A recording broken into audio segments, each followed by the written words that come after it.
Piscine, terrasse, 500 mètres carrés, sur les hauteurs de Cannes. Oui, Laura, tu peux me le ramener s'il te plaît? Oui, merci beaucoup. L'identité du propriétaire est confidentielle. Mais dans quelques jours, cette luxueuse villa sera louée entre 25 000 et 30 000 euros la semaine. À ce prix-là, salle de sport, mais aussi cinéma privé. C'est une maison qu'on a tout sur place. Marina Stavila est moldave. Parmi les clients de son agence, des oligarques russes proches de Vladimir Poutine. Depuis un an, ils ont interdiction de pénétrer sur le territoire français, mais selon elle, ils louent la maison pour leurs proches. Comment font-ils pour payer la facture alors que les flux financiers entre la Russie et l'Union européenne sont interdits? L'argent transite par des sociétés écrans. On est payé via les comptes étrangers Suisse, Belgique, Luxembourg et Monaco. Ils ne peuvent pas faire même pas 1 000 euros de transfert vers la France.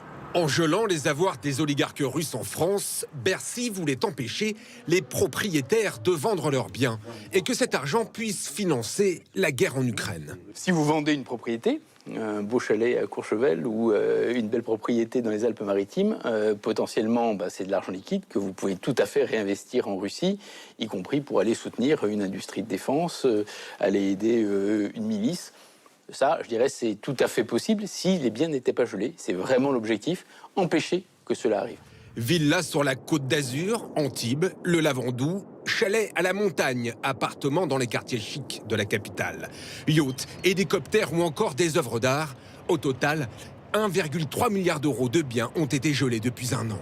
Une goutte d'eau pour les ONG de lutte contre la corruption qui estiment à 1 000 milliards de dollars les actifs russes en Europe. Alors le problème, c'est que ces oligarques, contrairement à vous ou moi, ils ne sont pas les propriétaires officiels de ces actifs, que ce soit des villas, des hôtels particuliers, des voitures de luxe, des yachts. Ils se cachent dans un labyrinthe de sociétés écrans, ils passent par des hommes de paille, tout ça pour ne pas être reliés directement à leur patrimoine. Ce yacht, lui, n'a pas échappé aux douanes françaises. Il appartiendrait à Igor Sechin, patron du groupe pétrolier Rosneft. Le bateau a été intercepté il y a un an alors qu'il tentait de quitter le port de la Ciotat. Depuis, il n'a pas bougé. Il doit y avoir une quinzaine de personnes. Ouais. Pour entretenir le bateau, il faut des courses et tout. Ils vont à Carrefour, en ville. Une quinzaine de personnes dont il faut régler les salaires, un bateau à entretenir et des taxes portuaires qui tombent tous les mois. Qui paye? Nous avons posé la question à cet avocat spécialiste des sanctions internationales. Ces frais d'entretien restent à la charge du propriétaire. Il existe des règles spécifiques dans les règlements européens qui autorisent les personnes sanctionnées à obtenir de la part des autorités nationales et donc du Trésor français de dégeler un montant de leurs avoirs pour permettre l'entretien de ces biens. C'est donc bien le propriétaire russe qui assume l'entretien et en aucun cas l'État français. Car le bien n'a pas été confisqué.